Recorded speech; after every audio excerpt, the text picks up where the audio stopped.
Team USA beat Germany 92-88 at London's O2 Arena with LeBron James scoring a game-high 20 points, including the final 11 of the game. Meanwhile, Lakers teammate Anthony Davis also had a good outing, putting up 10 points in 7 rebounds. Austin Rivers giving some props to LeBron and AD, saying this on X: "When you watch USA basketball and realize the two most dynamic players thus far are two Lakers players, you realize they're not far behind and competing for a chip. That window can't be closed, considering I'm watching them be the best on the best team in the world."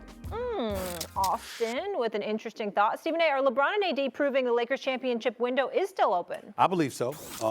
Listen, AD played 76 games last year. LeBron played 70. LeBron is still one of the best players on the planet. And by the way, so is AD.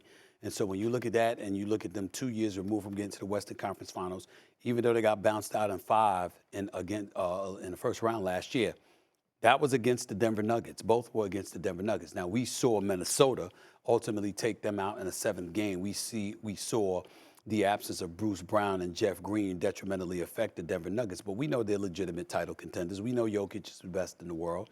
And so when you look at it from that standpoint and you see what Anthony Davis and LeBron James are doing, if they're able to still do what we know they're capable of doing, it's really a matter of what pieces Pelinka will be able to put around them. I don't think you can say in the sport of basketball that when you have 2 superstars on the same team that the door is closed. Well, unless Dalton Connect is the Pearl, Earl Monroe, I don't see how, in fact, the Lakers got that much better. I really don't. I mean, they only won 46, 47 games. They were in the playing game because they played really well over a very short window. They play in 6 to 10 games. They have a goal in mind to win the gold medal. They do have other great players around them that I'm supposed to believe that they're going to parlay that into a big championship run, when in the last 2 years they haven't been able to do so. They're 1-8 against Denver, and they played in 2 playing games. I can't buy. That's too much of a leap for me, so I will say no. Yeah, I don't think so either, because I think point guard play is very vital in this conversation. I don't believe in D'Angelo Russell. He's sporadic. You can't count on him. Also, we seen Anthony Davis at his best when they had a true 5-man, JaVale McGee, Dwight Howard, and everything wasn't on his shoulders. Also, this basketball team struggled last year closing in that game, in that series versus Denver. And I look at the time that they went to the Western Conference Finals, it was about matchups. They played against the Golden State Warriors, who didn't have a big man. They went against the Memphis Grizzlies, who didn't have a big man because Stevens Adams was out. But then when they went against the Denver Nuggets, that posed a problem to them. They had trouble closing. LeBron James exuded so much energy, he couldn't get it done by himself. I don't believe this basketball team can win a championship.